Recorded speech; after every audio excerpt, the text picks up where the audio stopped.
မင်္ဂလာပါရှင်ဒီနေ့ကဘဲရုပ်ဆိုးလေးကိုလှလှလေးသွားလုပ်ပါမယ်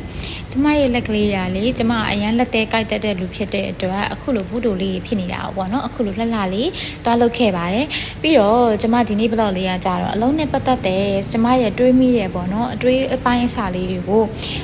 ဗီဒီယို recording သွင်းလိုက်ခြင်းဖြစ်ပါတယ်နေရာလေးကတော့ကျမခြေပါမက်ကတ်ကိုတွားရင်းနဲ့ရိုက်ထားတဲ့နေရာလေးပေါ့နော်ကဲကျမပြောချင်တာကြတော့လေအခုတရက်ထဲမှာပေါ့နော်ကျမတို့အသက်30ပန်းချားမှာဖြစ်လာတဲ့စကားတွေကကြတော့ဘာလဲဆိုတော့သူများအလုံးနဲ့ကိုပိုင်စီးပွားရေးသူများအလုံးမှာလုပ်တဲ့လူနဲ့ကိုပိုင်စီးပွားရေးလုပ်တဲ့လူပေါ့တချို့တော်တော်များများကိုပိုင်စီးပွားရေးလုပ်တဲ့ဟာကိုပို့ပြီးတော့အားပေးတယ်โอเคကျမဒါလက်ခံပါတယ်ကျမလည်းကိုပိုင်စီးပွားရေးလုပ်ဖို့အစီအစဉ်ရှိပြီးသားပါဒါပေမဲ့ကျမလက်ရှိမှာသူများအလုပ်ကိုလုပ်နေရဆိုတာလေကျမရဲ့အကြောင်းရင်းနဲ့ကျမပေါ့နော်အဲ့ဒါကိုလည်းကျမနောက်ခါရှင်းပြပေးပါမယ်ပြီးတော့တချို့တော်တော်များများပေါ့နော်အကုန်လုံးတော့မဆိုလို့ရှင်ပါဘူးရှင်သူများအလုပ်ကိုလုပ်တဲ့လူတွေကိုကိုပိုင်စီးပွားရေးလုပ်တဲ့လူတွေကဘယ်လိုပြောကြလဲဆိုတော့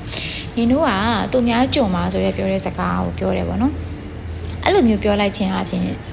သူအဲ့ကိုပိုင်စီးပွားရေးလုပ်တဲ့လူကသူ့ဟာသူဘယ်လောက်ထိကိုပိုင်စီးပွားရေးပဲလုပ်လို့သူ့ရဲ့အုံနောက်ကမဖွင့်ချိုးလာဘူးလို့ပဲပြောချင်ပါတယ်တေးကြတယ်သူကကိုပိုင်စီးပွားရေးလုပ်နေတော့မှပဲသူ့ရဲ့စီးပွားရေးကဘယ်တော့မှအောင်မြင်မှာမဟုတ်ပါဘူးဘာဖြစ်လို့လဲဆိုတော့သူဟာသူ့ရဲ့ employee ပေါ့နော်သူ့မှာလည်းဝန်ထမ်းရှိမှာပဲသူ့ရဲ့ employee တယောက်ကိုသူဟာကျုံလို့တတ်မှတ်လိုက်တာဖြစ်တဲ့အတွက်လောကမှာ